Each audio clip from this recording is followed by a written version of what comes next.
নওজোয়ান, মুসলমানের নওজোয়ান, তুমি যে এক ওয়াক্ত নামাজ পড়ো না, তুমি কার লগে যুদ্ধ করতেছো? বাপ আমার, তুমি বুঝোনি কার সাথে তামাশা করতেছো, কার হুকুম লঙ্ঘন করছো? তুমি কি মনে করছো আল্লাহ ছেড়ে দিবে এমনিতেই? না,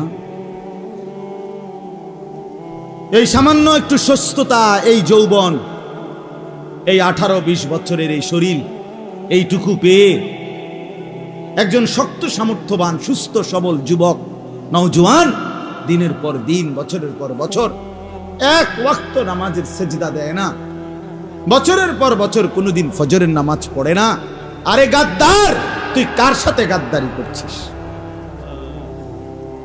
তুই কার সাথে গাদ্দারি করছিস? তুই জানো না কার সাথে টক্কর দিচ্ছ?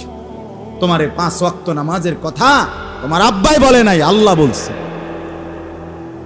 তোমার 5 ওয়াক্ত নামাজের কথা তোমার মসজিদের ইমাম বলে নাই, আল্লাহ বলছে। আল্লাহ বলছে। তুমি কার লগে তেরামিটা করলে? গাত্তারামিটা কার লগে করলে?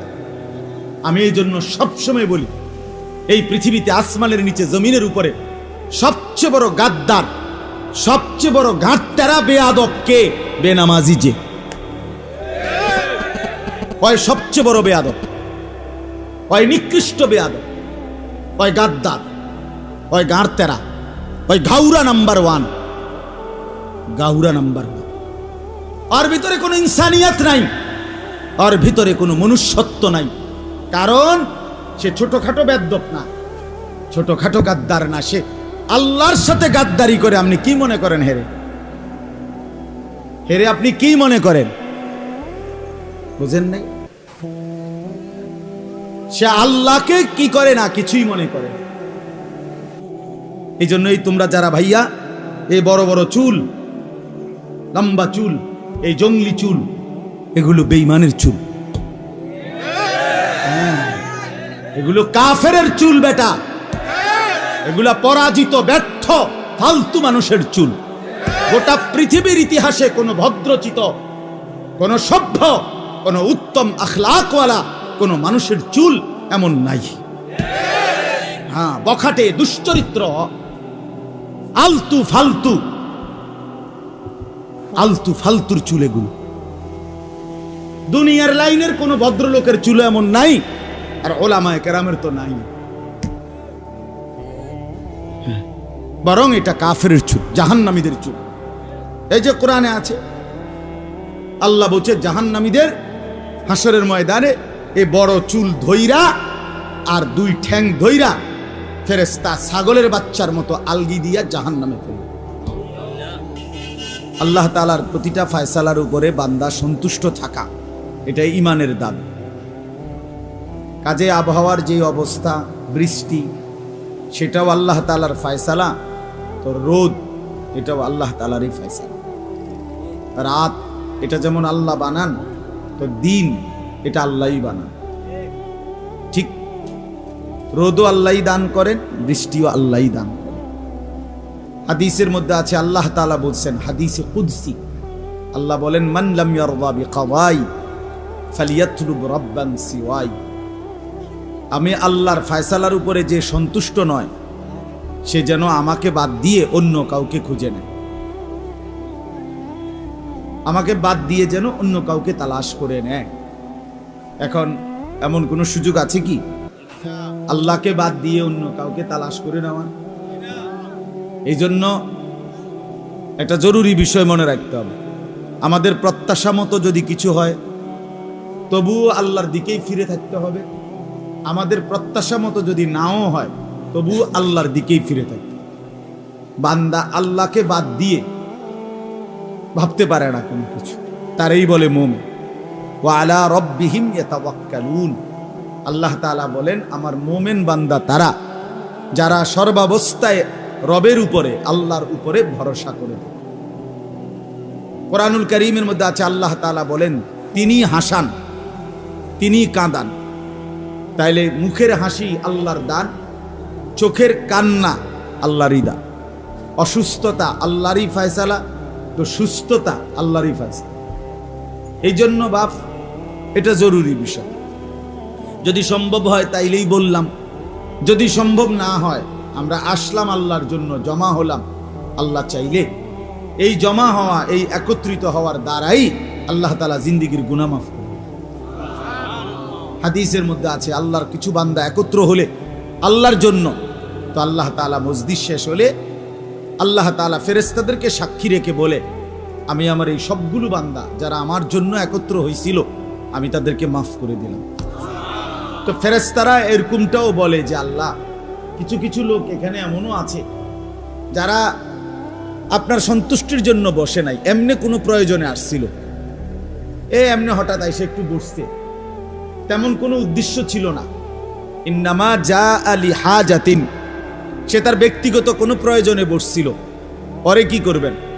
আল্লাহ তাআলা বললেন হাদিসে কুদসিতে যে আমার নেক বান্দাদের মজলিস এমনটাই দামি যে আমি আল্লাহ তাদের মজলিসে যে কোনো উদ্দেশ্যে যে আয়সা বসছে আমি তাদেরকেও মাফ করে দিলাম। হুমুল কওমু লা ইয়াশকা বিহিম জালিসুহুম, প্রিয় বান্দাদের মজলিস এমন যে তাদের সাথে বসে কেউ বঞ্চিত হয় না। আল্লাহ বলে কেউ বঞ্চিত হয়। এজন্য নেক বান্দাদের সহচর্য, সংস্পর্শ অনেক দাম, অনেক দাম। মাসালুল জালিসিস সালিহ ওয়াল জালিসিস সুই কাহামিলিল মিসক ওয়া নাফিখিল কির। নবী সাল্লাল্লাহু আলাইহি ওয়াসাল্লাম বলেন, নেক লোকের সাহচর্য আর মন্দ লোকের সাহচর্য কেমন? নবীজি বলেন, একটা হলো আতর বিক্রেতার মতো, আরেকটা হলো কামারের দোকানদারের মতো। আতর বিক্রেতার কাছে কেমন? কিনলেও সুগন্ধি, গেলেও সুগন্ধি, দাঁড়াইলেও সুগন্ধি। আর কামারের দোকানদারের কাছে আপনি গেলেই শুরু থেকে শেষ পর্যন্ত ধোঁয়ার দুর্গন্ধ ছাড়া আর কিছু না। বেশিক্ষণ বসে থাকলে ল্যাপটা দিয়া বইলে উঠবার পরে দেখবেন হয়তো পাঞ্জাবির কোনা, লুঙ্গির কোনা আগুনে পুড়ে গেছে, কয়লায় জ্বলে গেছে, মানে কিছু না কিছু ক্ষতি হবে। কমপক্ষে দুর্গন্ধ নাকে, ধোঁয়ার গন্ধ নাকে লাগে। এজন্য কোনো নাফরমানের সাথে বসলে অবশ্যই দেখা যাবে যে মন্দ কথাই শুনতে হবে, কিছু না কিছু কথা শুনতেই হবে। এই জন্য আপনাদের কাছে অনুরোধ, মেহেরবানি করে, দয়া করে যেটুকু সম্ভব হয়, হঠাৎ করে বৃষ্টি হচ্ছে তো আপনি দৌড় দিলেও বৃষ্টি থামাইতে পারতেন না, আবার দৌড় দিয়ে বেড়াতারা ফিরে যাবেন, ঠিক না? এদিক সেদিক দৌড় দিয়ে বা কই যাবে? এই জন্য দয়া করে যেটুকু সম্ভব হয় এতটুকু আমরা শুনতে থাকি। আল্লাহ তাআলা আমাদেরকে তৌফিক দান করেন, আল্লাহ তাআলা আমাদেরকে কবুল করে নেন। সম্মানিত হাজিরিন, আমি আপনাদের সামনে পবিত্র কোরআনুল কারীমের 29 নম্বর পারা, কোরআনুল কারীমের 70 নম্বর সূরা, সূরাটার নাম সূরায়ে মাআরিজ। মাআরিজ এই সূরার প্রথম দিক থেকে একবারে শুরুর আয়াত থেকে কয়েকটা আয়াত আপনাদের সামনে পড়েছি। যেটুকু সম্ভব হয় এইটুকুই আল্লাহ তাআলার দয়ায় বলার চেষ্টা করব। আল্লাহ তাআলা আমাদেরকে তৌফিক দান করেন। একটা গুরুত্বপূর্ণ জিনিস আগে বুঝেন, তাহলে এটা বুঝতে সুবিধা হবে। আল্লাহ তাআলা আদম আলাইহিস সালাম থেকে নিয়ে আমাদের প্রিয় নবী সাল্লাল্লাহু আলাইহি ওয়াসাল্লাম তিনি পর্যন্ত যত নবী এবং রাসূল মানুষের হেদায়েতের জন্য, মানুষকে আল্লাহর পথ, আখিরাতের পথ দেখাবার জন্য আল্লাহ তাআলা পাঠিয়েছেন, সমস্ত নবী রাসূলরা নিজ নিজ জাতির লোকদেরকে আল্লাহর দিকে ফেরাবার কথা বলতে গিয়ে, আখিরাতের কথা বলতে গিয়ে দুইটা বিষয় বাধ্যতামূলক বলতেন। একটা হলো জাহান্নামের আযাবের কথা বলতেন, আরেকটা হলো জান্নাতের পুরস্কারের কথা বলতেন। সমস্ত নবী মানুষদেরকে এই দুই কথা দাওয়াত দিতে গিয়ে, আল্লাহর দিকে ডাকতে গিয়ে শুনাইতেন। প্রত্যেক নবী বলতেন এ কথা যে অচিরেই সামনে আল্লাহর আযাব অপেক্ষা করছে, যদি কুফরি না ছাড়ো, শিরিক না ছাড়ো, কবিরা গুনাহ না ছাড়ো, আল্লাহর নাফরমানি ত্যাগ না করো, অচিরেই তোমাদের জন্য আল্লাহর আযাব অপেক্ষা করছে। কোরআনুল কারীমের মধ্যে নবীদের কথা আছে। সব নবীরা বলতেন, হে আমার জাতি, ইন্নী আখাফু আলাইকুম আযাবা ইয়াউমিন আযীম, তোমাদের এই অব্যাহত নাফরমানি, আল্লাহর অবাধ্যতা, আমি কিন্তু ভীষণ ভয় পাচ্ছি তোমাদের জন্য ভয়ানক আযাবের। এই সব নবীরা কবরের আযাব, জাহান্নামের আযাব, পরকালের আযাব, আল্লাহর আযাবের কথা বলতেন মানুষদেরকে ফেরাবার জন্য, আল্লাহর দিকে আনবার জন্য। জাহান্নামের ভয় দেখাতেন, কবরের ভয় দেখাতেন, হাসরের ময়দানের ভয় দেখাইতেন। আর এটা আল্লাহ তাআলাই আদেশ করেছেন, আল্লাহ তাআলাই বলেছেন। তো আমাদের প্রিয় নবী সাল্লাল্লাহু আলাইহি ওয়াসাল্লাম, আল্লাহ তাআলা যেদিন উনাকে প্রথম আদেশ করছেন যে আপনি আপনার জাতির বংশের আত্মীয় স্বজনদেরকে আল্লাহর ভয় দেখান, এই প্রথম যেদিন আল্লাহর কথা প্রকাশ্যে বলার আল্লাহ তাআলা অনুমতি দিছেন, আদেশ করছেন, ও আনদির আশিরাতাকাল আকরাবিন, আল্লাহ তাআলা বলছেন, হে বন্ধু, আপনি আপনার নিকটতম আত্মীয় স্বজনদেরকে আল্লাহর ভয় দেখান। তো নবী সাল্লাল্লাহু আলাইহি ওয়াসাল্লাম এই প্রথম এই আয়াত নাজিল হওয়ার পরে, আল্লাহ আদেশ করার পরে, সাফা পাহাড়ের মধ্যে দাঁড়িয়ে নবীজি কুরাইশের, মক্কার ওনার বংশের লোকদেরকে ডাক দিয়েছেন। সাফা পাহাড় যারা হজ এবং উমরায় গেছেন, আল্লাহর ঘর তাওয়াফ করার পরে দ্বিতীয় কাজ যেটা, সাফা মারওয়া পাহাড়ের দুইটা পাহাড়ের দুই পাশ থেকে, এই পাশ থেকে ওই পাশে হাঁটতে হয়, সাই করতে হয়। ওই প্রথম পাহাড়টার নামই হলো সাফা পাহাড়, এটা একটা পাহাড়ের নাম। এখন একবারে নিচতলায় সামান্য একটু পাহাড়ের মাটির অংশবিশেষ আছে, আগে বড় পাহাড় ছিল। এবং নবী সাল্লাল্লাহু আলাইহি ওয়াসাল্লামের বাড়ি, জন্মস্থান, ঘর ওই পাহাড় থেকে সামান্য একটু, এই চোখে দেখা যায় এরকম। এবং এই জায়গার মধ্যেই মক্কার কুরাইশদের কাবা ঘরের আশেপাশেই নবীজির বংশের যারা মেন আত্মীয় স্বজন তারা থাকতো। আল্লাহর নবী সাল্লাল্লাহু আলাইহি ওয়াসাল্লাম এই পাহাড়ের টিলার মধ্যে দাঁড়িয়ে ওই মক্কার কুরাইশ ওনার বংশের লোকদেরকে ডাক দিয়েছেন, সবাই আসছেন। সংক্ষেপে বলতেছি, নবী সাল্লাল্লাহু আলাইহি ওয়াসাল্লাম সবাইকে ডাক দিয়ে একত্র করে বললেন, আপনাদের কাছে আমার প্রশ্ন, আমি যদি বলি এই পাহাড়ের ওই পারে, মনে করেন এই পর্দার ওই পারে, পাহাড়ের ওই পাশে দৃষ্টির আড়ালে শত্রু বাহিনী আপনাদের উপরে এই মুহূর্তে আক্রমণ করার জন্য একদম প্রস্তুত, অস্ত্রশস্ত্র নিয়ে, আকুনতুম মুসাদ্দিকিন, আপনারা কি আমার এই কথাটাকে সত্য মনে করবেন? তো তখন উপস্থিত সমস্ত লোক বলল, ক্বালু নাআম, হ্যাঁ, মা জাররাবনা আলাইকা ইল্লা সিদকান, বলল সবাই, মুহাম্মদ, এই পর্যন্ত যতবার তোমারে দেখছি আমরা আমাদের অভিজ্ঞতায় কখনোই তোমাকে সত্যবিহীন মিথ্যে বলতে দেখি নাই, কখনোই দেখি নাই। কাজে এটাই আমাদের জানা অভিজ্ঞতা যে তুমি সত্যই বলে থাকো।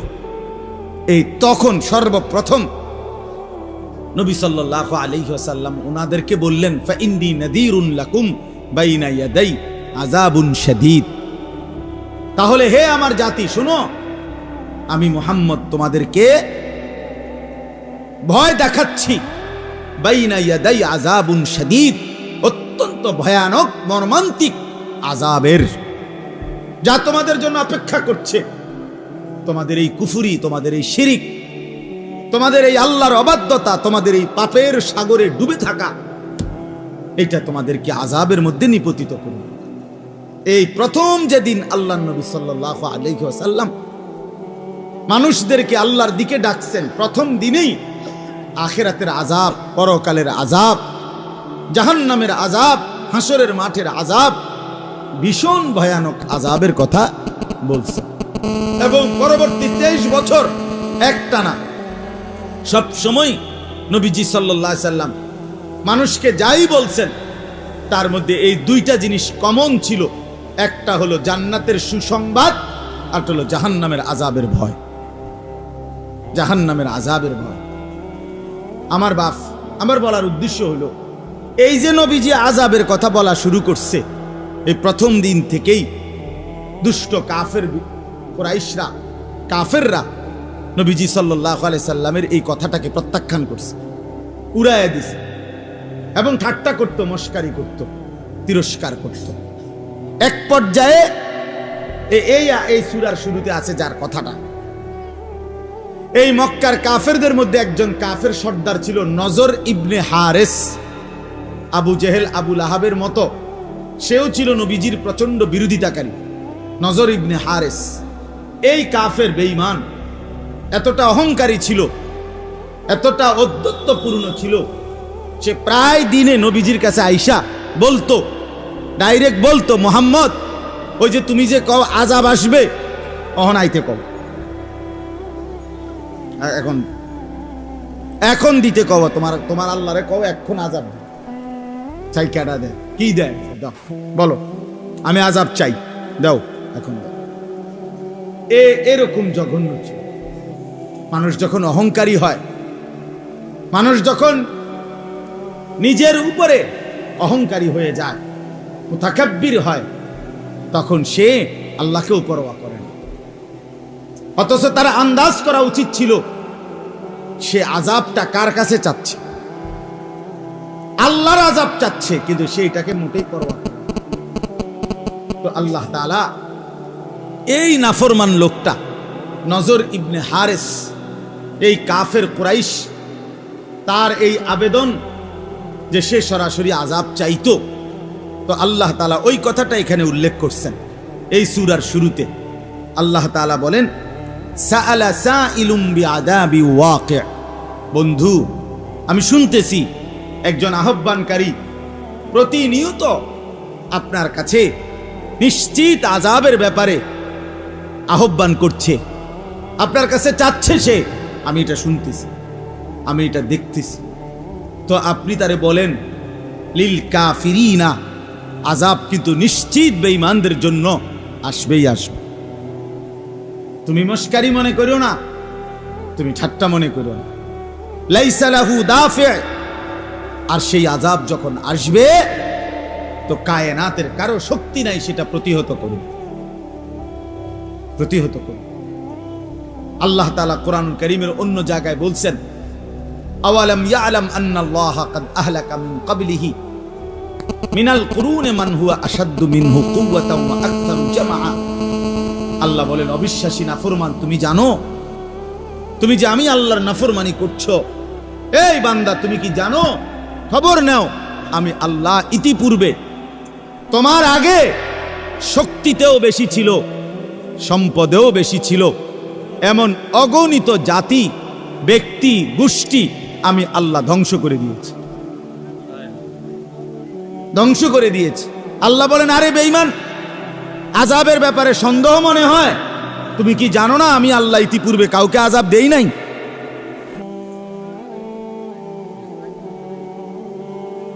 এই জন্য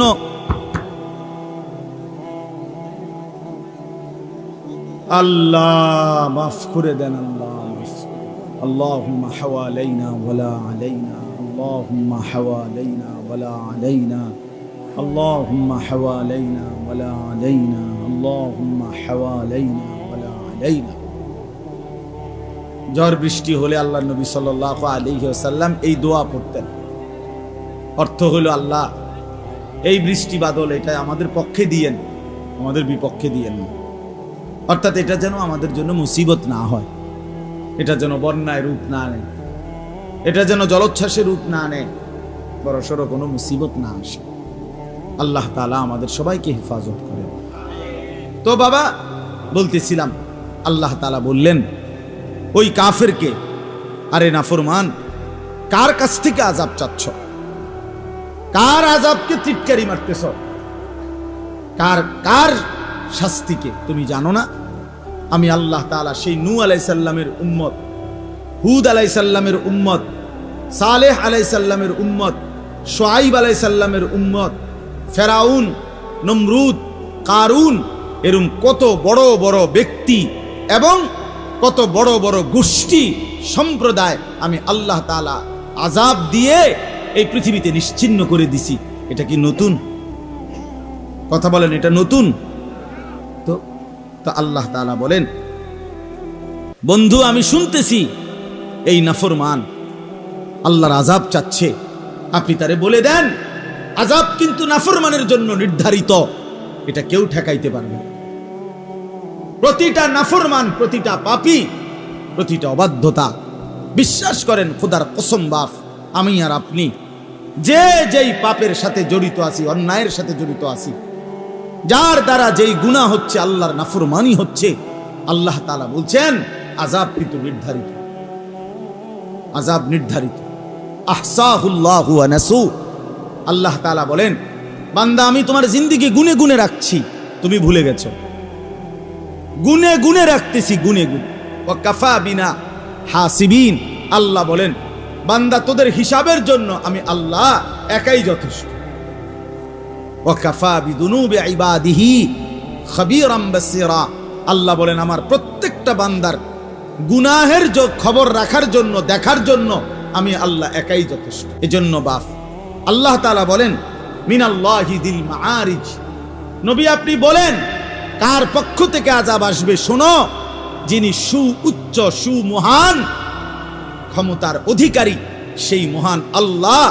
তারুজুল মালাইকাতু ওয়ার রূহু ইলাইহি, কোটি কোটি কোটি কোটি ফেরেশতা এবং জিবরাইলের মতো ফেরেশতা সহ যার হুকুমে ঊর্ধ্বে উঠে, যার হুকুম পালন করে, সেই মহান আল্লাহ যার অধীনে কোটি কোটি ফেরেশতা আছে, সেই মহান আল্লাহর আযাব তুমি চাচ্ছ, মনে রাখো খুব বেশি বাড়াবাড়ি করছো। তুমি জানো না আল্লাহর ক্ষমতা, তুমি জানো না আল্লাহর এক এক ফেরেশতার ক্ষমতা।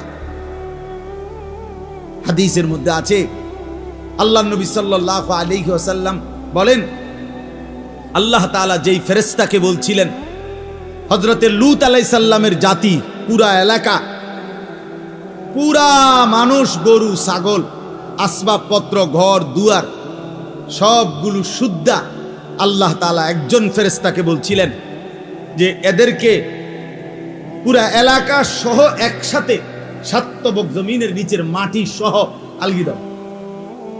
একজন ফেরেশতা তার আঙ্গুলের অগ্রভাগ দিয়েই এই পুরা এলাকা, সমস্ত মানুষ, গরু, ছাগল, ঘর বাড়ি, আসবাবপত্র সহ যেমনে আছে এমনি সাতবক জমিনের নিচের মাটি আল্লাহ তাআলার হুকুমে আঙ্গুলের মধ্যেই নিয়ে নিছে। আল্লাহ তাআলা বলেন ঊর্ধ্বে তোলো। প্রথম আসমানের কাছে নিয়ে গেছেন, আমি নিজে কিতাবে পড়ছি, প্রথম আসমানের ফেরেশতারা ওই জনপদের মানুষের এবং তাদের পশু পাখির, চতুষ্পদ জন্তু জানোয়ারের চিৎকার পর্যন্ত শুনছে প্রথম আসমান থেকে। এই অবস্থায় আল্লাহ তাআলা বললেন ফেরেশতাকে এবার একটা উল্টানি দাও, উল্টাও। তো উল্টাইয়ার সাথে সাথে আল্লাহ তাআলা বললেন সাতবক জমিন বরাবর এবার আছাড় মারো, একটা আছাড় মারো, একটা। ফাজআলনা আলিয়াহা সাফিলাহা, আল্লাহ বলেন সাতবক জমিনের মাটি উপরে উঠায় ফেললাম, উপরের মানুষ, গরু, ছাগল গুলো আমি সবকিছুকে কুলের বাচ্চা, পেটের বাচ্চা সহ সাতবক জমিনের নিচে দাফন করে। নওজোয়ান, মুসলমানের নওজোয়ান, তুমি যে এক ওয়াক্ত নামাজ পড়ো না, তুমি কার লগে যুদ্ধ করতেছ? আমার তুমি বুঝোনি কার সাথে তামাশা করতেছ, কার হুকুম লঙ্ঘন করছ? তুমি কি মনে করছো আল্লাহ ছেড়ে দিবে এমনিতেই? না, এই সামান্য একটু সুস্থতা, এই যৌবন, এই 18-20 বছরের এই শরীর, এইটুকু পেয়ে একজন শক্ত সামর্থ্যবান সুস্থ সবল যুবক নওজোয়ান দিনের পর দিন, বছরের পর বছর এক ওয়াক্ত নামাজের সেজদা দেয় না, বছরের পর বছর কোনোদিন ফজরের নামাজ পড়ে না।